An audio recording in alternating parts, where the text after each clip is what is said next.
नमस्कार. आपण शास्त्रींच्या मधुर वाणीतून ज्ञानेश्वरी भावकथेला भरभरून प्रतिसाद दिला आहे. या ज्ञानेश्वरी प्रचार महायज्ञात कुटुंब व मित्रपरिवारासह सहभागी होऊन ज्ञानेश्वरीचा आशीर्वाद घ्यावा.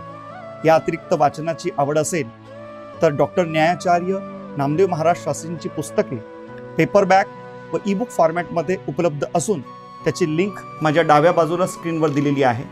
अधिक माहितीसाठी व्हिडिओचे डिस्क्रिप्शन पहा. अवश्य वाचा व सुखी व्हा. धन्यवाद. राहो आता हिचे ध्यान डोळा मन लंपट कोंड कोंडुनी धरी रे जीवे देह भावे पूजीन होईल येणे कळसा आले स्थिरावले अंतरे तुका म्हणे गोजरिया विठोबा पाया पडो द्या कोंड कोंडुनी धरीन जीवे देह भावे पूजीन विठ्ठल विठ्ठल.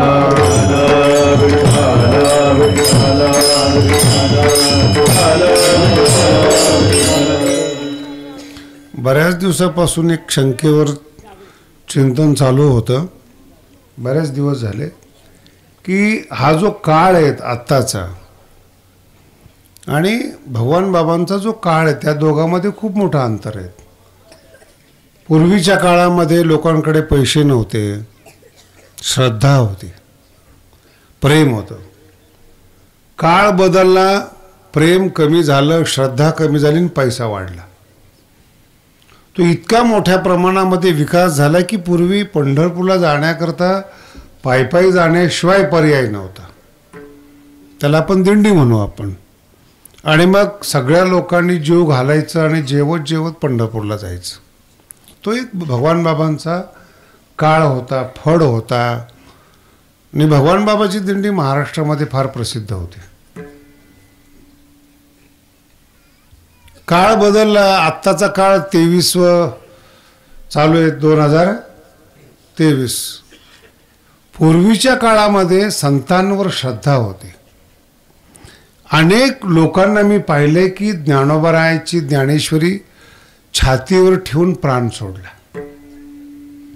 भगवान बाबा जेव्हा होते शेवटच्या टप्प्यामध्ये त्यांच्या जवळचे माणसं फार सुंदर सांगतात, बाबांनी छातीवर ज्ञानेश्वरी ठेवली आणि मग देह सोडला.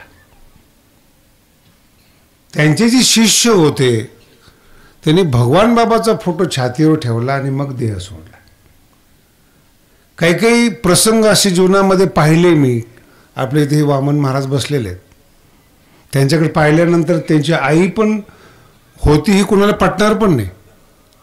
मी जेव्हा नवीन गादीवर बसलो, श्रद्धा कशी असते ते सांगतो तुम्हाला. वय खूप झालेलं, मुलाचंच वय 65, आई किती वर्षाची असेल. पण तिसऱ्या पिढीमध्ये गादीवर कोण बसणार आहेत हे पाहिल्याशिवाय शरीर सोडायचं नाहीत एवढं नियंत्रण त्यांच्या आईचं होतं. केवढी मोठी ताकद आहे त्यांच्या श्रद्धेमध्ये. मी आलो, कुठेतरी कीर्तन होतं इकडं आणि रात्री 2 वाजता भेटायला गेलो. हां बरोबर आहे. आणि रात्री 2 वाजता त्यांच्याशी बोललो, थोडंसं खाऊ घातलं. त्याला मी एवढंच म्हणलं की गडावर येऊन जा, नवीन गड पाहून जा. ती घरातली सगळी माणसं अंत्यविधीची तयारी करत होते 2-4 दिवसापासून. हे बसलेत बरं का, यांच्या आईचं बोलतोय मी. म्हणजे कुणी असं काही पुराणातल्या कथा आहे असं समजू नका. आणि त्याच्यानंतर ती वर्षभर राहिली, तब्येत चांगली झाली, गड पाहिला आणि मग 1-2 वर्षांनी शरीर सोडलं. ही श्रद्धा आहे, ही श्रद्धा आहे. आजचा जर काळ बघितला आपण, मी खूप वेगळं सांगणार आहे तुम्हाला, फक्त शांत राहून ऐका. आजचा जर काळ बघितला तर चालताना माणसं मुर्द्यासारखे दिसतात. न चेहऱ्यावर भाव आहे, न प्रेम आहे. पैसा भरपूर आहे, सुविधा भरपूर आहेत, विमानं तयार झाली, सगळं पैसा भरपूर झाला, कॉर्पोरेट जग आलं, पैसा वाढला, सगळं वाढलं. चेहऱ्यावरचा आनंद दिसत नाही महाराज. जेवढा शिकलेला माणूस आहे ना, त्याचे कपडे सोडले तर तो आनंदी नाही, आतून असुरक्षित आहे. माझा जॉब जाईल का, माझी पत्नी पळून जाईल का, आणि आता नवीन प्रश्न निर्माण झालेत. मागे एकाने वरात काढली होती, आम्हाला बायको द्या. काय काळ आलाय हो. ह्या जगात आपण आहोत जिथं मुली मिळत नाहीत. हे काळाचं अंतर लक्षात ठेवा बरं का. कसं काळ बदलला लोकांचा.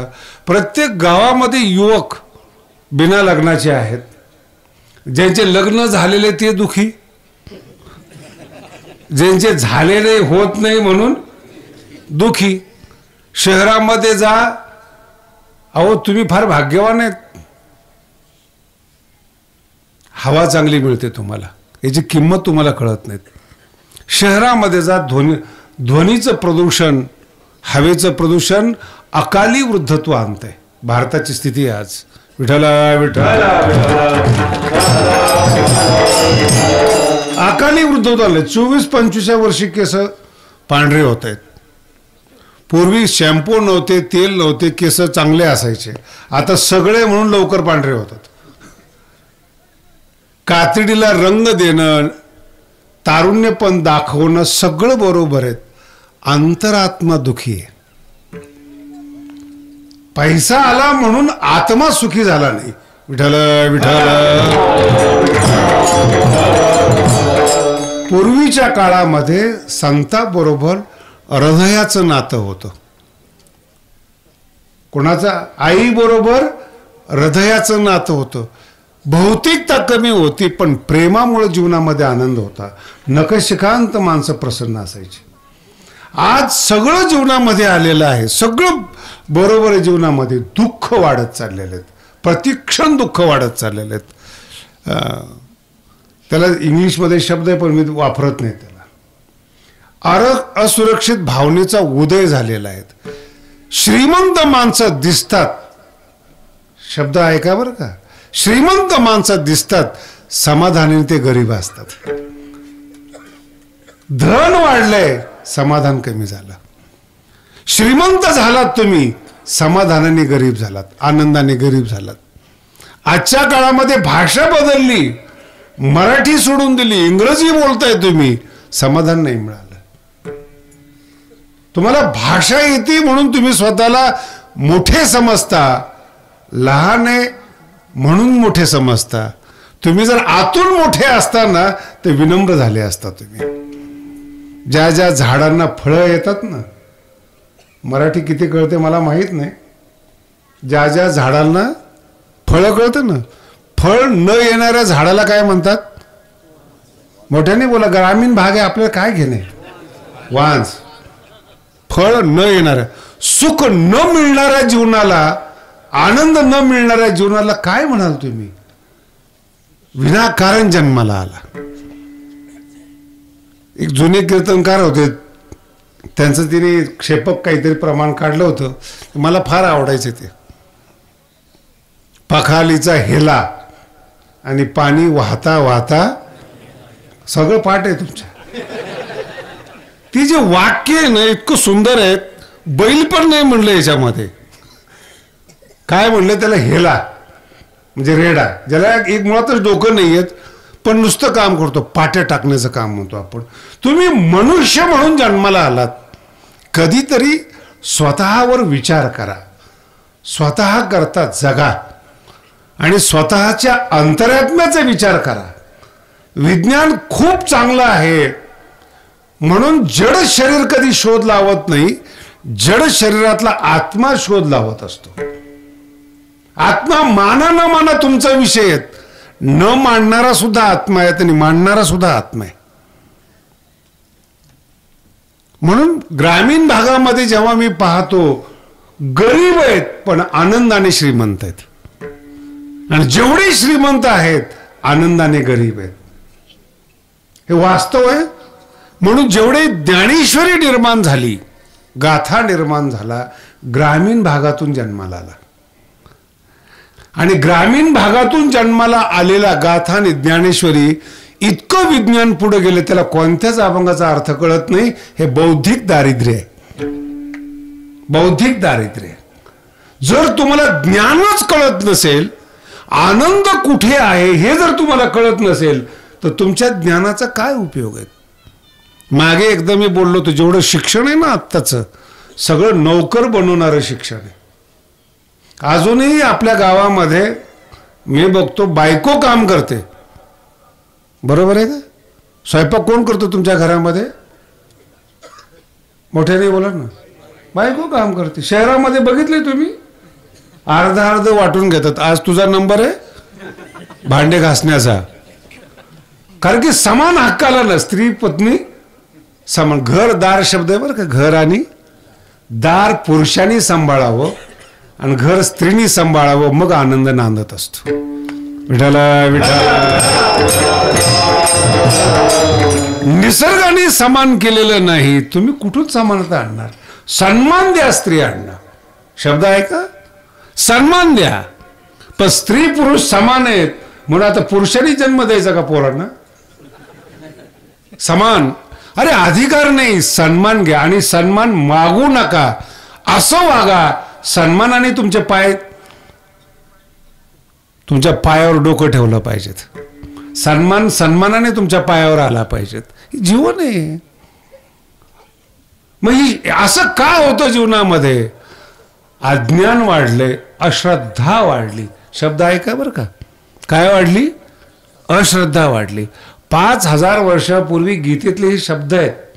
माणसं दुखी का आहेत?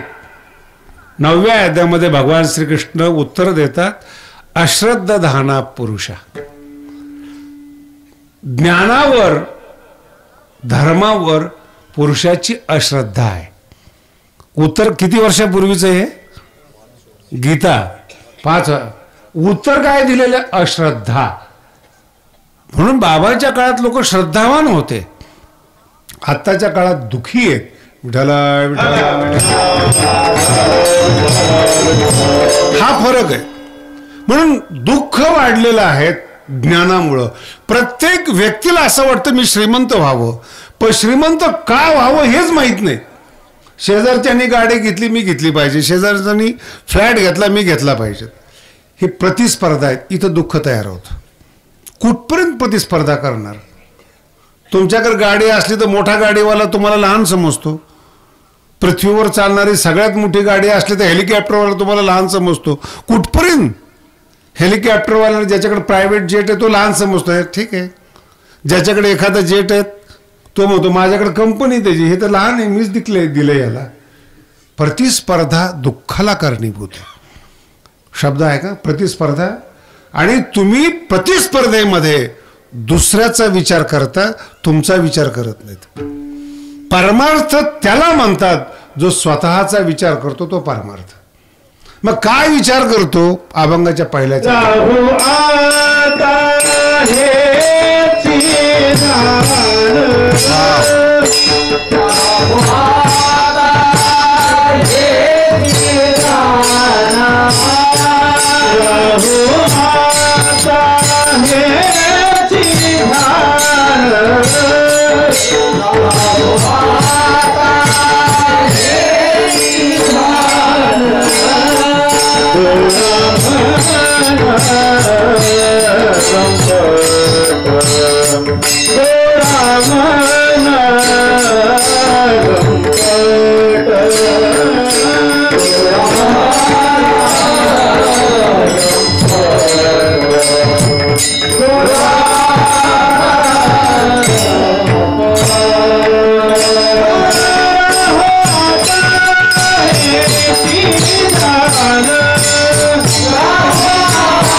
भजन सुरू झालं की हा अभंग रोज म्हटला जातो.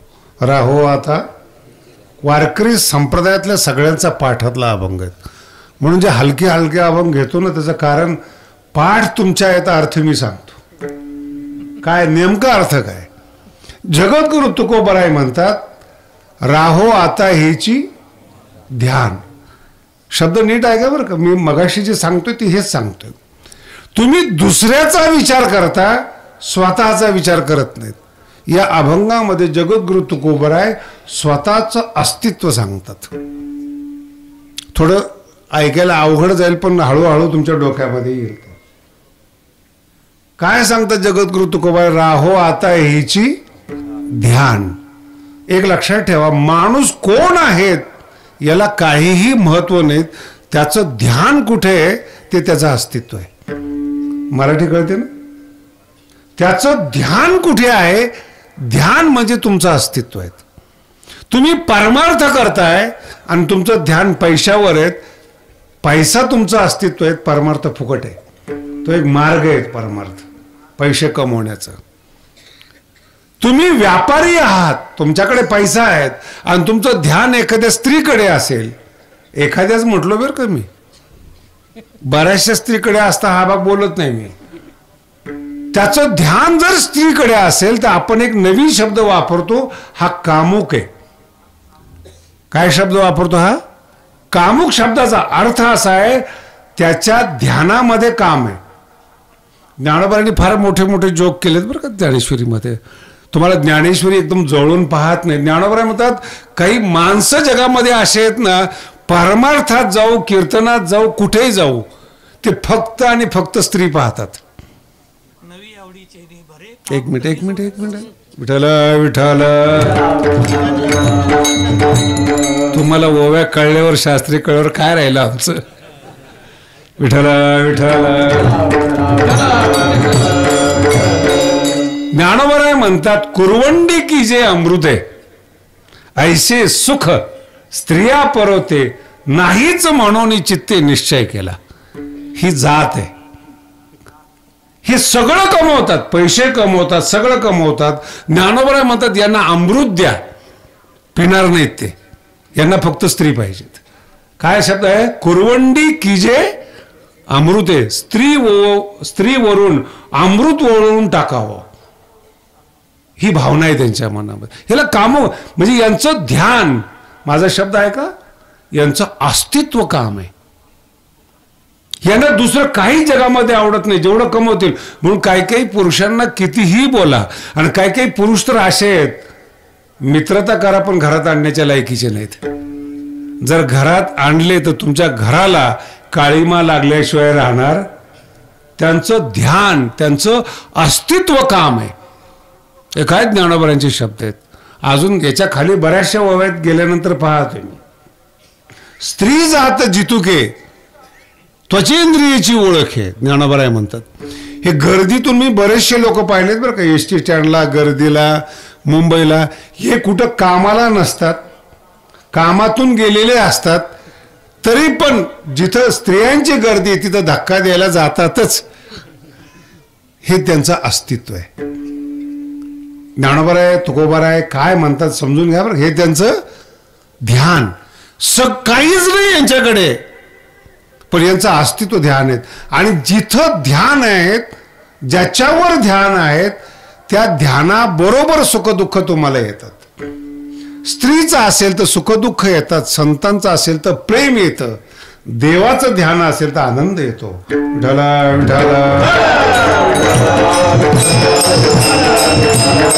अर्थ लक्षात ठेवा काय बोललो तुम्हाला. जगद्गुरु तुकोबराय म्हणतात मला जे भगवंताचं ध्यान लागलेलं आहे हे ध्यान टिकलं पाहिजेत. राहो आता शब्द फार महत्वाचा बरं का. आतापर्यंत संसार होता, दुष्काळ होता, लोकांनी फार त्रास दिला होता. आणि मग मी जेव्हा भंडारा डोंगरावर आलो, एकांत मिळाला, तिथे मी भगवंताचं ध्यान करायला लागलो. आणि डोळ्यामध्ये ध्यान उतरलं आणि परमात्मा उतरल्याबरोबर अंतःकरणाला असं वाटलं की हेच ध्यान डोळा राहो, हेच ध्यान डोळा राहो. आणि ह्या ध्यानासाठी मन लंपट झालेलं आहे. विठ्ठला विठ्ठला. म्हणून तुम्हाला स्त्रीचा दृष्टांत दिला. लक्षात आलं. कामुक शब्द आपल्या ह्याच्यातला आहेत आणि ग्रामीण भागातला शब्द आहे लंपट. काय शब्द आहे ग्रामीण भाग? एखादा माणूस दिसला की हा काय, अरे लंपट आहे तो. चोर नाहीये शब्द आहे का? चोर नाहीये, मूर्ख नाहीये, पण कोण आहे? लंपट. लंपट म्हणजे आसक्तिवान, स्त्रीच्या शरीरावर प्रेम करणारा, आसक्ती ठेवणारा. जगद्गुरु तुकोबाराय म्हणतात माझं मन भगवंताच्या ध्यानावर लंपट झालेलं आहे. लांचवले मन लागली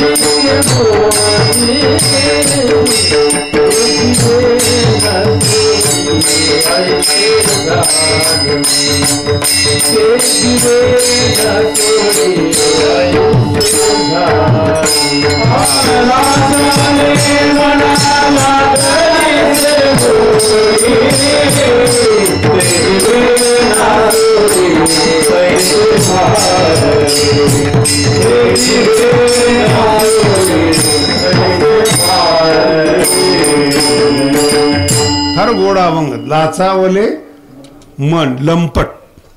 लंपट शब्दाचा अर्थ त्याच्याशिवाय ज्याला करमत नाही त्याला लंपट म्हणतात.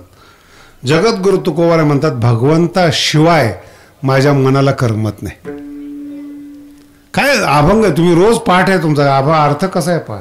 डोळा हेच ध्यान राहो, आणि त्या ध्यानासाठी माझं मन लंपट झाले. ध्यान म्हणजे माणसाचं अस्तित्व. अजून विस्तारपूर्वक सांगतो. कळेल, ग्रामीण भाग आहे. दुर्योधन सत्तेवर होता, पण त्याचं ध्यान भावकीवर होतं, सत्तेवर नाही. हे अस्तित्व म्हणतात. दुःख कशामुळे आहेत? त्याच्याकडे सत्ता आहे, त्याच्याकडे पैसा आहे, पत्नी चांगली आहे, ते सगळं बरोबर आहे त्याचं. त्याचा बाप राजा आहे, नाही कळालं, काहीच करायची गरज नाही, पण याचं ध्यान नाही ना तिथे. ध्यान कुठे? पांडवाला सुख मिळू नये म्हणून जुगार खेळणं, वनवासात पाठवणं, त्याला गरीब ठेवणं, इथं ध्यान आहे. सुख मिळत नाही. तुम्ही तुमचं बघा. मी दुर्योधनाबद्दल नाही बोलत. बरेचसे लोक श्रीमंत आहेत, पण ध्यान भावकीवर आहेत. आत्ताच ग्रामपंचायतच्या निवडणुका झाल्यात. 2 भाऊ एकामेकाविरुद्ध उभे, त्याला म्हणतात ध्यान. आम्ही दोघंही पडू, पण त्याला निवडून देऊन द्यायचं नाही. ध्यान, अस्तित्व.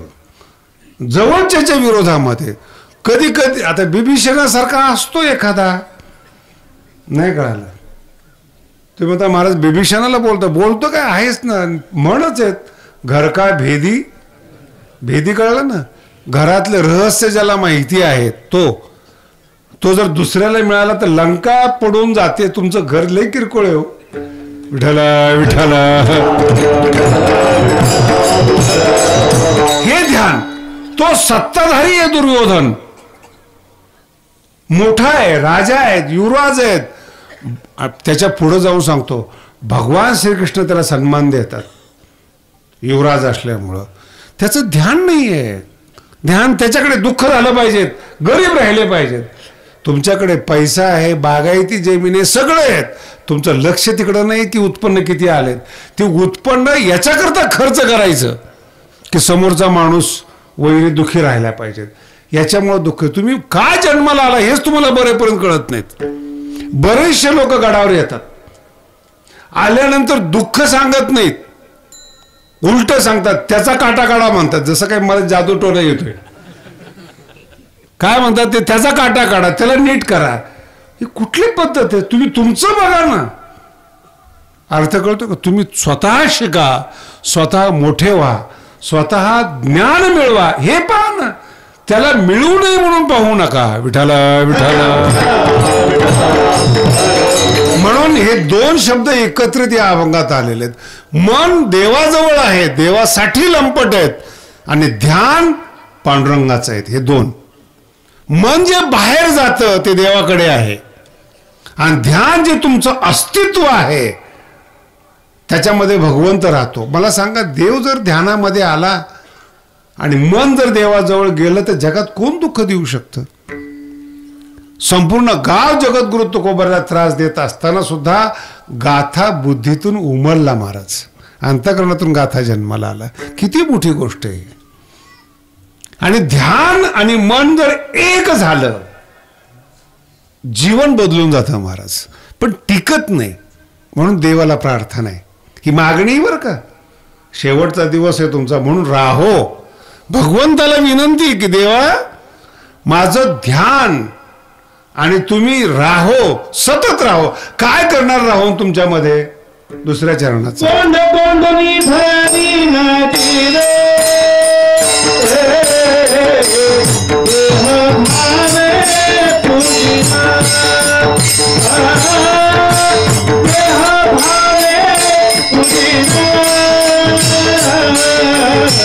देह भावे पूजिना.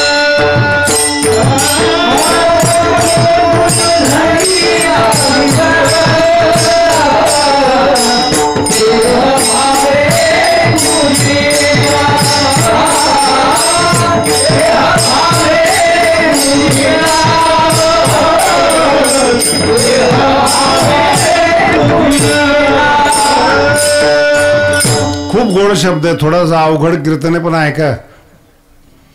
जेवढे जमलेले आहेत ना इथं सगळे, यांचं भगवानगडावर मी स्वागत करतो. ही भगवानगडाची शाखा आहे, तुमचं गाव नाही आहे. जागा कुणाची? बोला ना. भगवानगडाची ना. मागच्या वर्षी शब्द दिला आणि मागच्या वर्षीच विकत घेतली. मग आता तुम्ही भगवानगडावर आलात हे विसरू नका.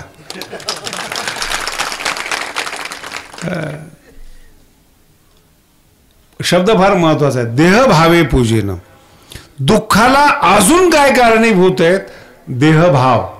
ग्रामीण भागातल्या लोकांना थोडं कमी समजेल, पण श्रीमंतासाठी फार महत्वाचं आहे. देहभाव. शरीर मी आहे, देहाचं अस्तित्व मी आहे, याला म्हणतात.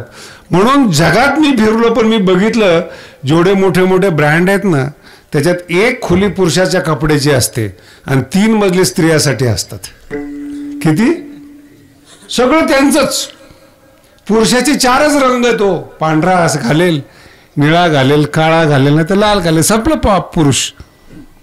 एक शर्ट 10 दिवस घालेल. पण स्त्रीला एक साडी डबल घालावीशी वाटत नाही. देहभाव. मी सुंदर दिसली पाहिजेत, माझ्याकडे लोकांनी आकर्षित झालं पाहिजे, त्याला देहभाव म्हणतात.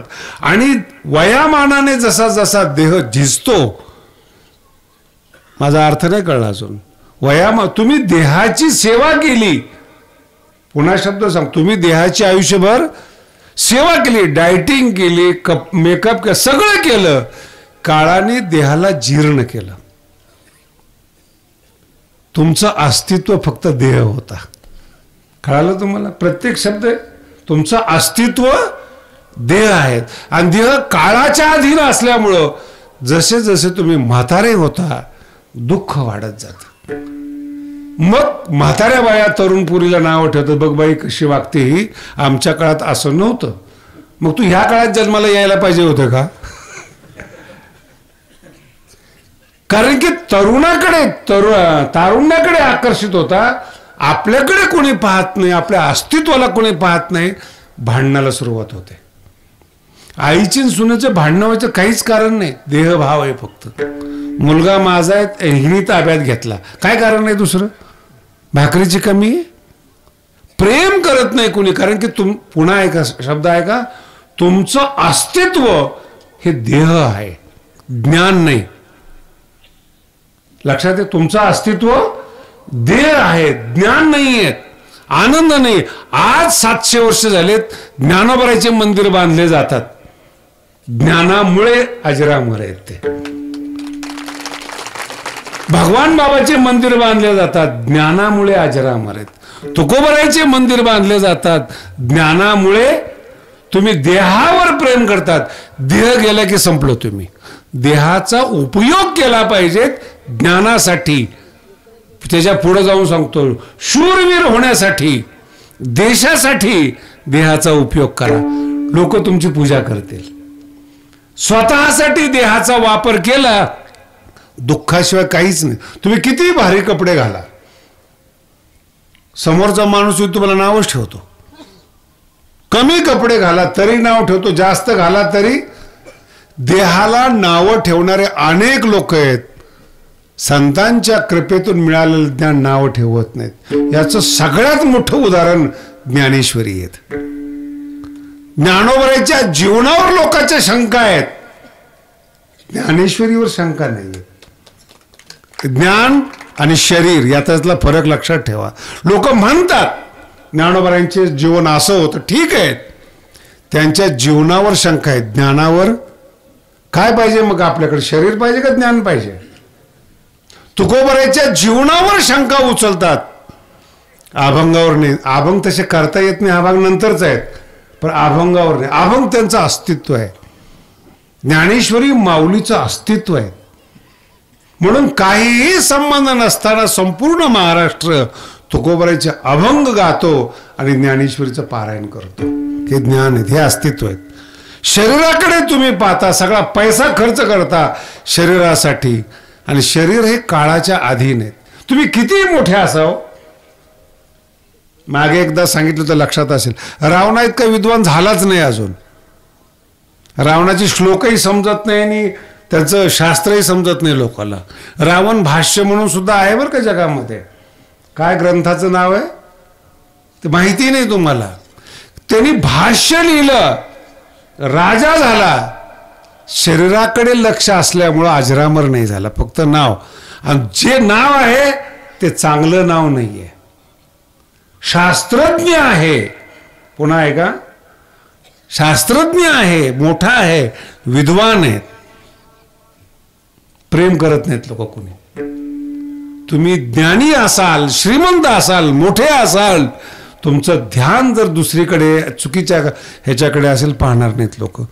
मला थोडा राग येईल, थोडा अजून उघड बोलतो. स्वातंत्र्य मिळाल्यापासून आतापर्यंत किती नेते झाले बरं जगात, आपल्या भारतामध्ये? कुणाचा फोटो नोटवर आलाय अजून? बोला ना. देश ताब्यात आहे तुमच्या. अनेक पंतप्रधान झाले, अनेक नेते झाले, अनेक भागात झाले. लोक नाही मानत, गेली विसरून, ती पिढी गेली.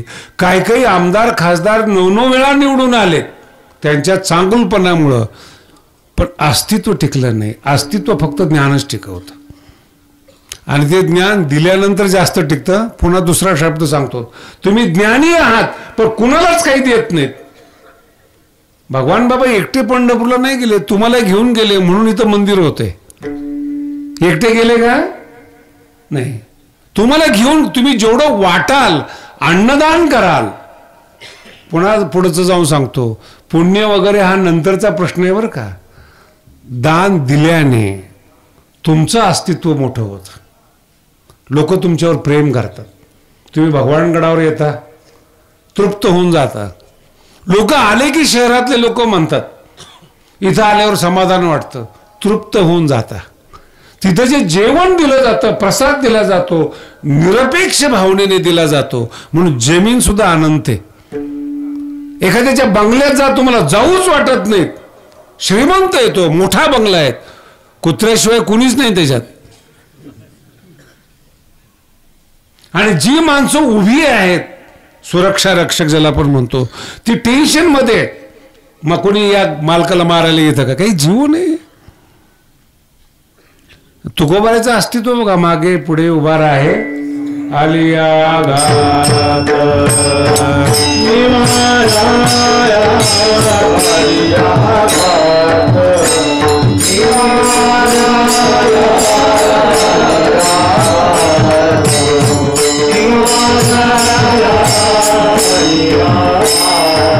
मागे पुढे उभा राही संभाळीत, मागे पुढे उभा राही संभाळीत, मागे पुढे उभा राही संभाळीत, मागे पुढे उभा राही संभाळीत. आलिया घाट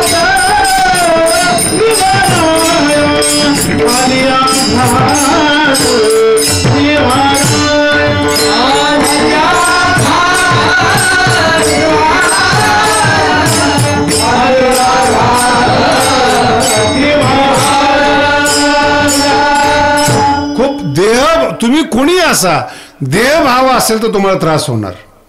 ज्ञानी असा तुम्ही, पण देहभाव आहे, त्रास होणार तुम्हाला. ईशोपनिषदामध्ये खूप सुंदर मंत्र आलेले आहेत.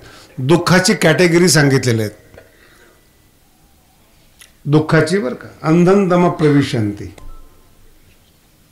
खूप सुंदर आहे. सर्वसाधारण लोक अज्ञानामध्ये असतात. शब्द पूर्ण गंभीरतेने आहे का बरं का. सर्वसाधारण लोक अज्ञानामध्ये असतात, अंधकारामध्ये असतात, अंधश्रद्धेत असतात. वेद त्याच्या पुढे जाऊन सांगतो, तो भूय युवतेतम. ज्ञानी लोक, शिकलेली लोक त्याच्यापेक्षा जास्त अंधकारात असतात. याचं कारण चुकीचा दुराग्रह केलेला असतो. फरक लक्षात ठेवा. सामान्य माणसं श्रद्धाळू आहेत, संतांवर विश्वास आहेत. ज्ञानी लोक कोणावरच विश्वास ठेवत नाही, स्वतःच्या शिवाय जास्त दुःखी असतात. म्हणून मी भूमिकेत सांगितलं तुम्हाला, दुःख वाढत चाललेलं आहे, देहभाव वाढलेला आहे. जगद्गुरु तुकोबराय म्हणतात, हा देहभाव याने मी भगवंताची पूजा करेल. देहभावे पूजीन. काय 2-3 शब्द त्या अभंगामध्ये अगदी मनात ठसून घ्या. ध्यान म्हणजे तुमचं अस्तित्व आहे. तुम्ही भजन करत असला तरी ध्यान चहावर गेलं नाही पाहिजे. जागर चालू आहे, ध्यान कुठे? कीर्तन चालू आहे, ध्यान कुठे? संपतंय कधी? हे ध्यान, हे तुमचं अस्तित्व आहे. मनाला गोडी लागली पाहिजे भगवंताची, मन लंपट. आणि तिसरा शब्द या अभंगातला आहे, देहभाव पूजीन. भगवंताला पान, फूल, हिरे, माणिक, मोती काही उपयोग नाही. बालाजीला जा तुम्ही, रत्नाने भरलेला देव आहे, लांबून बघायचा. श्रीमंत आहे ना, नाही कळालं. बालाजी कसे आहेत? श्रीमंत, हात लावून देत नाही. आमचा विठ्ठल पायावर डोकं ठेवा हो, काही म्हणत नाही, काही नाहीच तिथं. देह भावे, पान, फूल, तुळशी सोडून विठ्ठलाकडे हात. जगातला एकच देव आहे ज्याला तुमचा स्पर्श होतो. पुढे जाऊन सांगू का, तोच एक विठ्ठल देव असा आहे, तुम्हाला तो स्पर्श करू देतो. ना तर सगळे देव लांबून बघायचे. सगळे देव श्रीमंत आहेत, पण बघायचे कसे? श्रीमंतही माणसं तुम्हाला लांबच ठेवतात, लांबून बोला. देवही म्हणतात लांब राहा. जवळ करणारा फक्त विठ्ठल आहे हो. म्हणून कोंडू कोंडुनी हृदयामध्ये, डोळ्यामध्ये, अंतःकरणामध्ये. आणि त्याची पूजा पान फुलांना नाही, देहभावे पूजी. जर असं माझ्या जीवनामध्ये झालं, तिसऱ्या चरणाचं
तिसरं चरण खूप सुंदर आहे बरं का. होईल येणे कळसा आले स्थिरा, खूप सुंदर आहेत.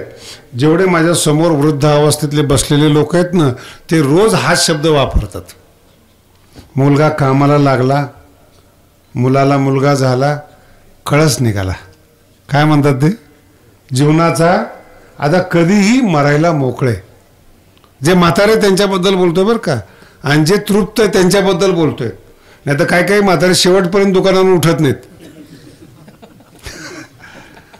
चारही हातात देत नाहीत आणि शेतही देत नाहीत. आणि त्यांचे मुलं म्हणतात म्हातारं कधी मरते काय माहिती. हे ज्ञानेश्वरीत लिहिलेलं आहे बरं का. नवसी होती इतरे निधनी माझ्या, नवस करतात की हा मरावा म्हणून. काय आपलं जीवन असावं इतकं वाईट, लोभ किती असावं याला काही मर्यादा आहे का नाही. काही जगद्गुरु तुकोबराय म्हणतात, जर भगवंताचं स्वरूप अंतःकरणात जर स्थिरावलं, येणे कळसा येणे होईल. माझं जीवन कळसाला आलं. कळस कळला ना, कळस माहिती का. सगळं काम संपल्यानंतर शेवटी जो बसवतात त्याला काय म्हणतात, त्याच्यानंतर काम नाही. ज्ञानेश्वरीमध्ये खूप सुंदर कळसाचं वर्णन आलेलं आहे. अजून जास्त कठीण जाईल तुम्हाला ऐकायला. 18व्या अध्यायाला कळस अध्याय असं म्हणतात. ज्ञानोबरांचे शब्द आहेत कळस अध्याय. आणि कळसा परवते काही, ज्ञानोबरांचे शब्द खूप, काहीच काम शिल्लक राहत नाहीत. आणि दुसरी गोष्ट अशी आहे, कळस बसल्यानंतर त्या मंदिरातल्या उणीवा पण समजतात आणि वैशिष्ट्य पण समजतात. लक्षात येते दोन्ही. कळस बसल्यानंतर मंदिराचं जो प्रपोर्शन आहे ते चुकलं का बरोबर दोन्ही कळतं. ज्याच्या जीवनात कळस बसलेला आहे त्याचं जीवन चांगलं आहे का वाईट आहे हे पण कळतं. जगद्गुरु तुकोबराय म्हणतात, माझ्या डोळ्यामध्ये भगवंताचं अस्तित्व आलं, देव माझ्या हृदयामध्ये स्थिरावला. याने काय झालं, येणे कळसा येणे होईल. असं जर माझ्या जीवनामध्ये घडलं तर माझं जीवन कळसाला आलं. हे शब्द खूप गंभीर आहे बरं का. ह्या शब्दासाठी मी तुम्हाला आतापर्यंत भूमिका सांगितली. तुम्ही जे जीवन जगताना कुठंतरी असं ठरवा. इंग्रजीमध्ये त्याला टार्गेट म्हणतात, लक्ष म्हणतात मराठीमध्ये. तुम्ही जीवन जगताना काहीतरी ठरवा की मला हे करायचंय, इथपर्यंत मला जायचंय. आणि ते लक्ष गाठलं ना त्याला म्हणतात कळस गाठला. फालतू जीवन जगू नका अंधारामध्ये चालल्यासारखं. हे जीवन चुकीचं आहे. मला इतकं शिकायचंय आणि हेच करायचंय, ती माणसं जगात सक्सेस होतात. म्हणून जेव्हा तुम्ही इतिहास वाचता ना की पेट्रोल भरत होते, त्यांनी कंपनी काढली, आमकं करत होते, हे सगळं चुकीचं आहे. त्यांचं ध्यान मोठं होण्यावर आहे. ते काय झालं हा नंतरचा भाग आहे. 24 तास स्वतःवर ध्यान आहेत, मला मोठं व्हायचंय. साधक साधनेवर लक्ष देतो, विद्यार्थी विद्येवर लक्ष देतो, ते मोठे होतात. नाही जायचंय कॉलेजला, आईबाप पैसे पाठवतात, कसं तरी जीवन जगायचंय, कधीच नोकरी लागत नाहीत. टॉप काढा तुम्ही युनिव्हर्सिटीमध्ये, कंपन्या तुमचे पाय शोधतात हो, त्यांना पण चांगले माणसं लागतात. 1-1 कोटीचं महिन्याचं पॅकेज आहे. किती? आणि मी आता भारताची अवस्था पाहतो, मास्तरकीसाठी 30-40 लाख रुपये द्यावे लागतात. शब्द आला किती? आमच्या संस्था आहेत ना, आम्हाला घेण्या देण्याची ऑफर येतात. बाबा बघा जरा जागा असली तर. म्हटलं जागाच नाही, तुमची पण जागा नाही. ही परिस्थिती का आली की पैसे देऊन आपल्याला नोकरी मिळावी? का परिस्थिती आली? अभ्यास केला नाही, ध्यान नाही आपल्या अभ्यासाकडे. जे UPSC करतात, टॉपला येतात, कंपनी चालवतात, श्रीमंत माणसं लक्षात ठेवा, पैसेवाले आहेत. मेंदू अभ्यास करणाऱ्याकडे असतो. मराठी कळाली की तुम्हाला? श्रीमंताची मुलं आहेत, त्यांच्याकडे पैसा आहेत, माझ्या भाषेत भांडवल आहे, पण त्यांची कंपनी चालवणारे बुद्धिमान आहेत. आणि बुद्धिमान तोच असतो जो कष्ट घेऊन बुद्धिमान होतो. असं नाही होत बुद्धिमान.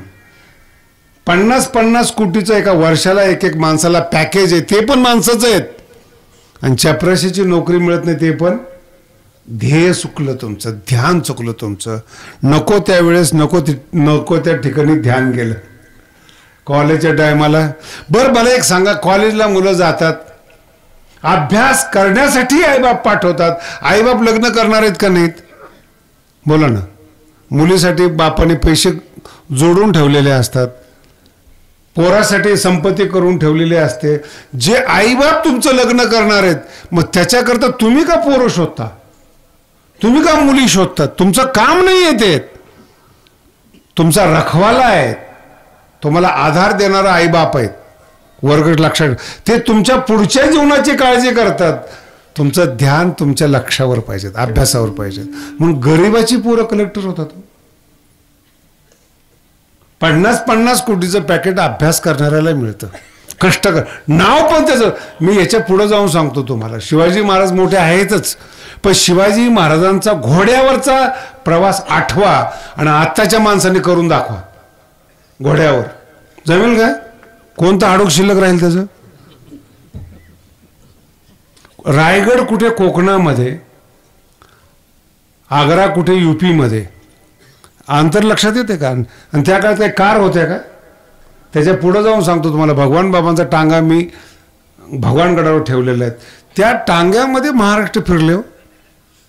आमच्या लक्झरी गाड्यात अजून एक राऊंड पूर्ण नाही झाला आम्हाला. फरक लक्षात ठेवा काय बोललो तुम्हाला. कारण की ध्येय जर जितकं मोठं असेल तितकं तुम्ही लोक गोळा करू शकतात, प्रेम जमा करू शकतात. विद्यार्थी अवस्थेत विद्यार्थीच पाहिजेत. जगद्गुरु तुकोबारांनी शिकवलं बरं काय, ब्रह्मचारी धर्म गोकावी अक्षरे. विद्याच केली पाहिजे, ध्यान. आणि मग तुमच्या जीवनाचा कळस पहा कसा मिळतो. लोटांगण घालतात तो श्रीमंत लोक. चांगला कीर्तनकार असेल ना, महाराष्ट्र तुमच्याकडे तारखा मागायला येतो. वशीला लावायची गरज नाही. आमच्या पाहुण्याचं कीर्तन ठेवा. नाही कळालं? काय काय कीर्तनकार अगोदर सांगतात तुमची तारीख ठेवली बरं का पुढच्या वर्षीची. अरे मागितली कुणी? अर्थ लक्षात का? ही कमजोरी का? ध्येयाकडे लक्ष नाही. जर अभ्यास केला जग तुमच्या मागे येईल. त्याच्या पुढे बोलू का तुम्हाला? मोठे व्हा. ज्या मुलीच्या मागे तुम्ही लागता ना, हजारो मुली तुमच्या मागे लागतील. ध्येय जर चांगला असेल तर, मोठं जर झाला सगळं मिळतं. महाभारतामध्ये खूप सुंदर दिलेलं आहे. सगळं मिळतं माणसाला, माणूस मोठा झाला पाहिजे. आणि मोठ्या माणसाकडेच लोक येतात. भगवान श्रीकृष्णाकडे रुक्मिणी आकर्षित झाली, सत्यभामा आकर्षित झाली. तुम्ही अनुभव घेऊन पहा. आणि रुक्मिणीच्या मागे लागणाऱ्याला जो वध झाला, शिशुपालासारखे, फार सुंदर भागवतामध्ये वर्णन आहे. शिव्या देत असताना शिशुपाल हे पण म्हणत होता बरं का, माझ्यासाठी ठरलेली रुक्मिणी कृष्ण पळून घेऊन गेला. पडते का तुम्हाला ही गोष्ट? रुक्मिणी आली का कृष्णाने पळवली? तुमचा निर्णय काय? तिने रिक्वेस्ट केली आपल्या भाषेमध्ये. तिने सांगितलं ना, अरे ठरवलं असेल तुला, माझा शब्द आहे का? पण रुक्मिणीच्या मनात शिशुपाल नाहीये हे शिशुपालाला कळत नाही शेवटपर्यंत. म्हातारा झाला तरी म्हणायचं कृष्णामुळे रुक्मिणी मिळाली. हे काही जीवन आहे का हो? होईल येणे कळसा, मरेपर्यंत खंतच. तिच्या बरोबर लग्न करायचं होतं पण जमलं नाही. अरे काय होईल येणे कळसा. तुम्ही मोठे व्हा. तुमच्या मनात नसेल ते परमात्मा पुरवतो. विठ्ठला म्हणून आपण जन्माला आलो आहोत, आपला कळस निघायला पाहिजे. तुकोबाराय काय शिकवतात बघा, आपल्या जीवनाचा कळस निघायला पाहिजेत. लोकांनी कळसाकडे पाहून आपला अंदाज घेतला पाहिजे, शब्दाकडे पाहून माणूस कळायला पाहिजेत. जगद्गुरु तुकोबराय ते म्हणतात, होईल येणे कळसा आले. हे जर घडलं, भगवंताच्या स्वरूपावर माझं ध्यान स्थिर झालं, माझं जीवन, जगद्गुरु तुकोबराय म्हणतात, कळसाला आलं. कळस आला म्हणजे पुन्हा सांगतो, जीवन परिपूर्ण झालं. आणि जिथं पूर्णता आहे तिथं आनंद आहे. पूर्णाचा आनंद पूर्णतेमध्येच आहे. एकदा गंगा समुद्राला मिळाली, समुद्र रूप झाली ना, गंगा पूर्ण झाली, पाणी व्यापक झालं. तुमचं आमचं जे संकोचित जीवन आहे, प्रतिस्पर्धा करणारं जीवन आहे, दुसऱ्याकडे पाहून चालणारं जीवन आहे, एकदा ध्येय गाठलं ना तुम्ही, इतके उंच गेलात ना, बारीक सारीक काही दिसत नाही. मग कोण जळतंय तुमच्यावर, कोण तुम्हाला शिव्या देतं, कोण तुमची निंदा करतं, मोठी लोक लक्ष देत. कारण की कळसाला आलं जीवन, होईल येणे. जगद्गुरु तुकोबा म्हणतात, देवा माझ्या डोळ्यामध्ये जर तुझं ध्यान स्थिर राहिलं तर माझं जीवन कळसाला आलं. आणि ज्याचं ध्यान करायचंय त्याच्यासाठी खूप सुंदर शब्द शेवटच्या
या अभंगातला सगळ्यात सुंदर शब्द आहे बरं का शेवटचं.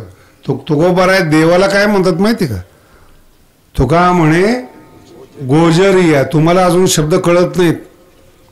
स्त्री गोजीरवाणी असते का सुंदर असते? बोला ना.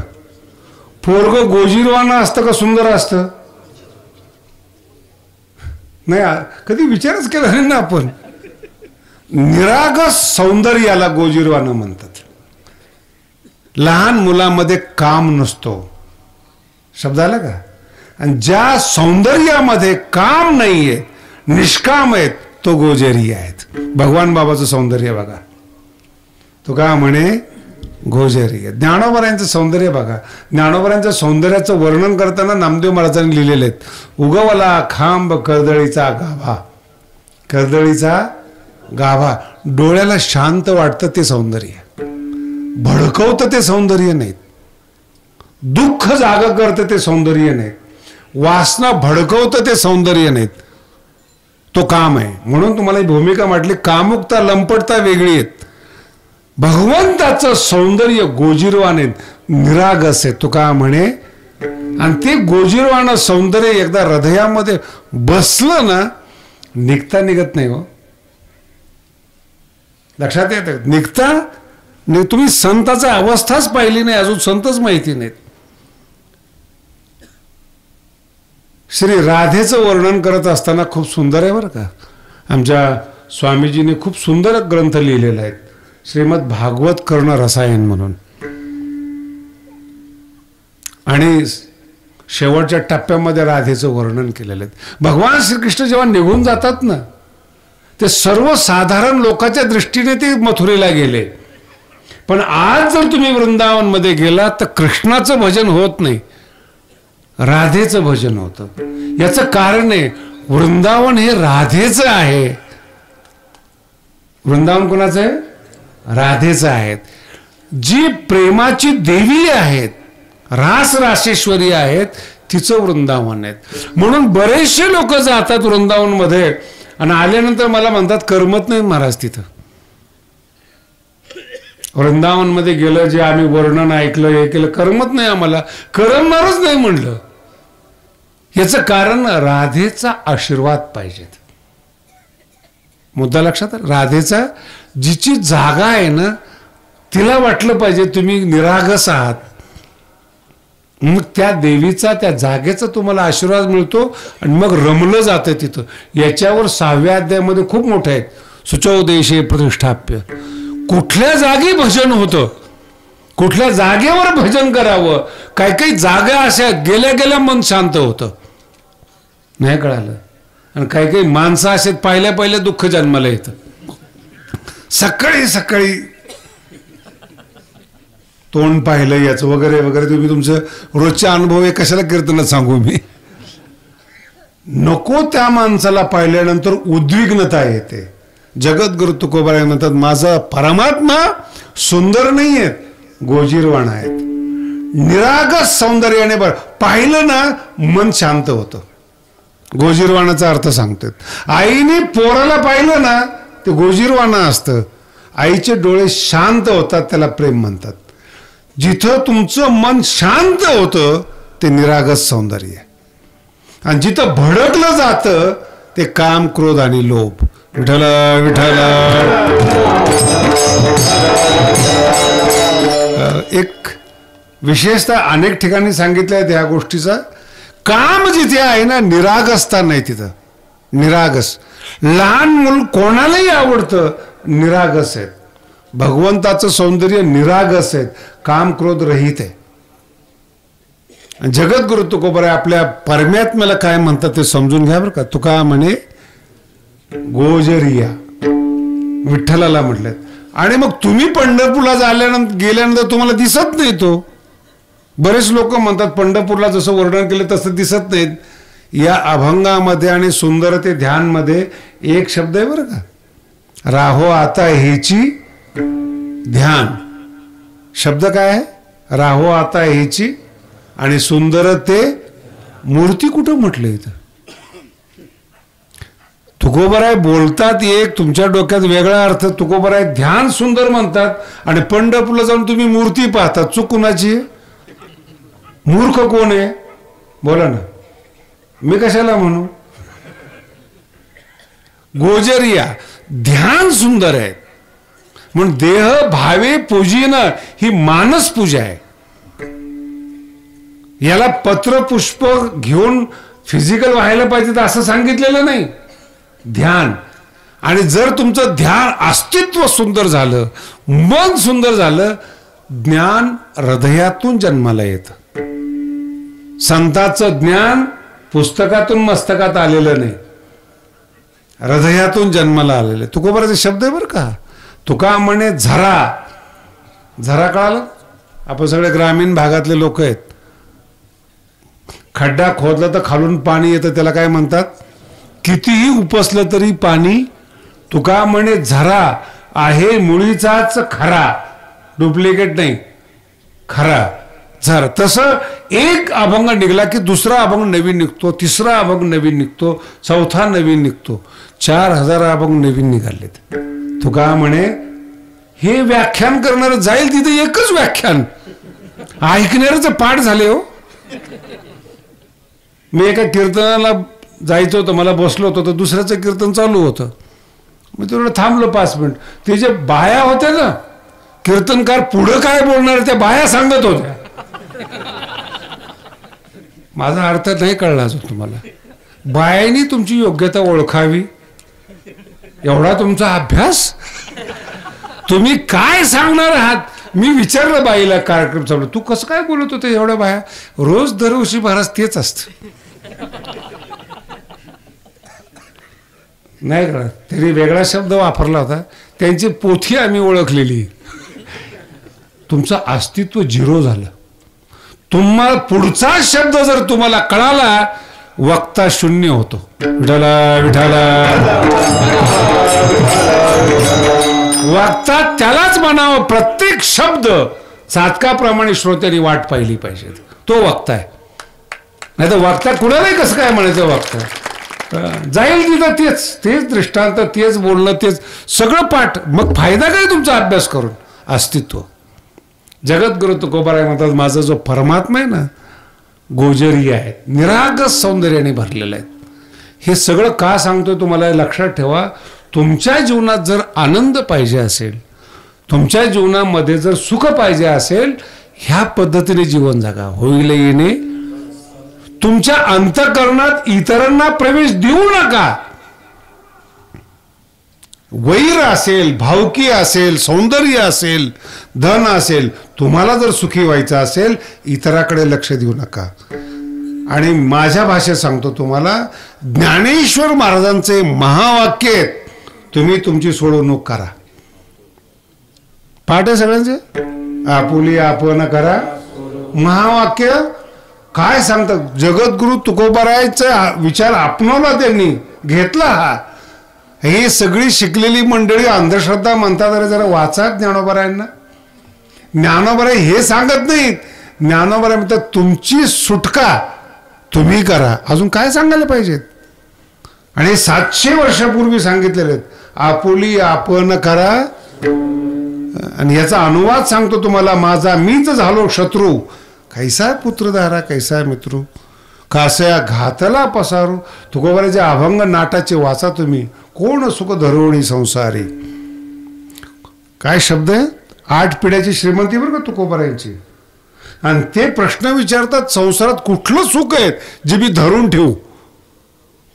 आणि भगवंताला प्रश्न विचारलाय तो कोबरायने, कोण सुख धरोणी संसारी राहो सांगबा मजारे थिता अंतरशी दुरी. जवळ होतास अगोदर धन नसणार. आता माझ्या समोर बसलेली सगळी श्रीमंत माणसं नाहीत, सगळी शेतकरी, बरोबर आहे. श्रीमंत माणसाला एवढं चांगलं ऐकायला मिळेल का हो? नाही का की ते अगोदरच परमार्थाला नावं ठेवतात. अजून नाही कळालं, ज्यांचं नावच नाही जगामध्ये ते नावं ठेवतात. आपुली आपण करा सोडवणूक, स्वतःची सोडवणूक ज्ञानोबर आहे. मी 700 वर्ष शब्द का वापरतो माहिती आहे का? तुम्ही आधुनिक आहात. ज्ञानोबर आहे 700 वर्षापासून शिकवतात. आता उघडी डोळे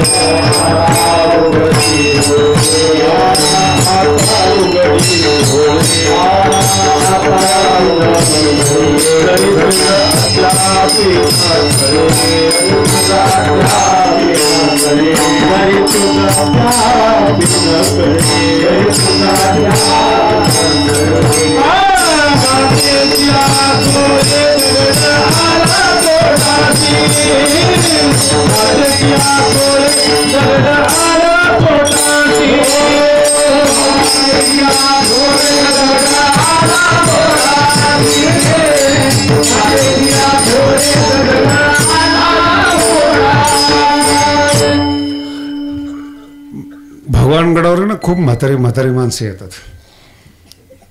त्यांच्या भावना असतात. माझे शब्द गंभीरतेने घ्या.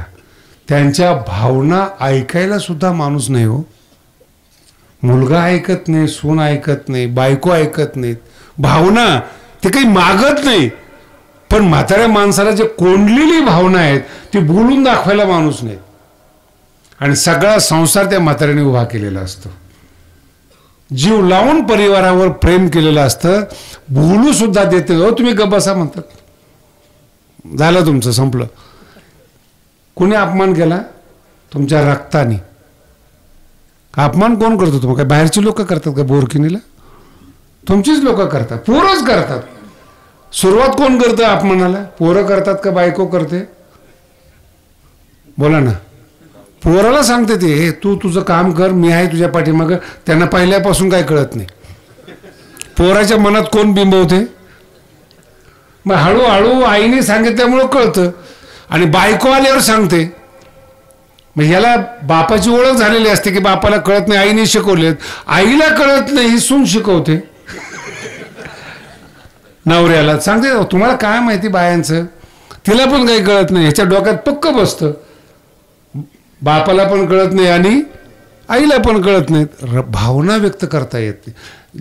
पुन्हा शब्द सांगतो, ज्याच्याकरता संसार केला त्याने तुमची उपेक्षा करावी. ह्याला काय कळस म्हणतात जीवनाचं? हे काय जगणं झालं तुमचं? तुमचं रक्त तुमचं ऐकत नाही, शब्द सुद्धा. आणि तुम्हाला घमंड आम्ही संसार केला, याच्या इतकं मूर्ख नाही जगात कोणी.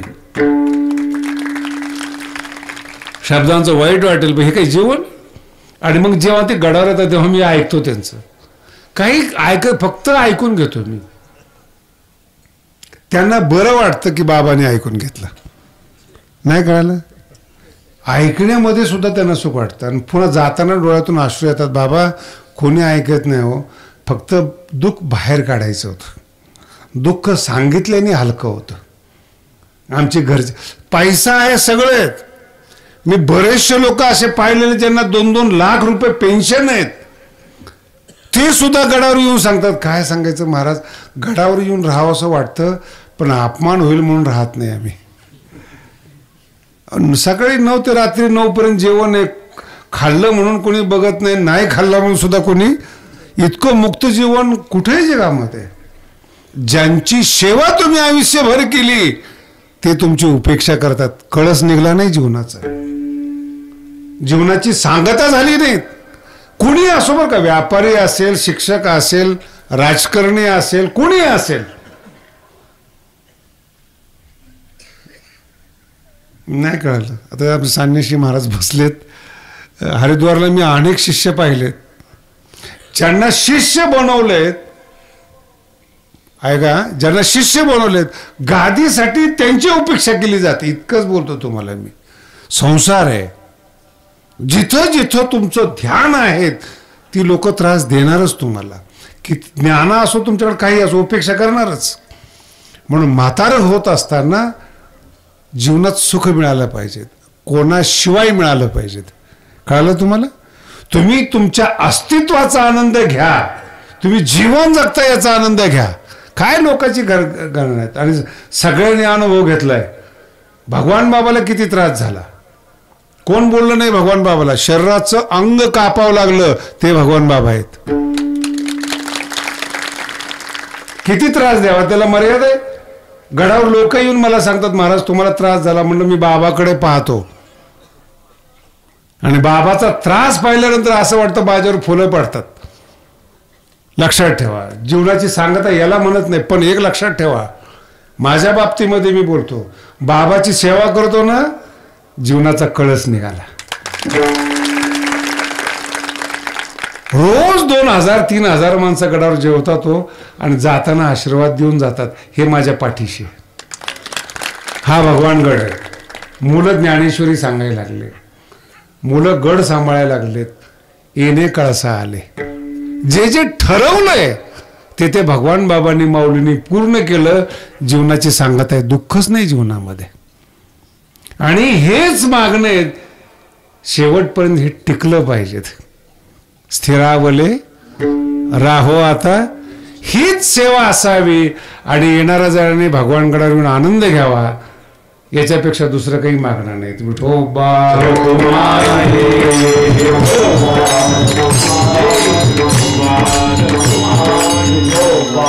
ज्ञानेश्वर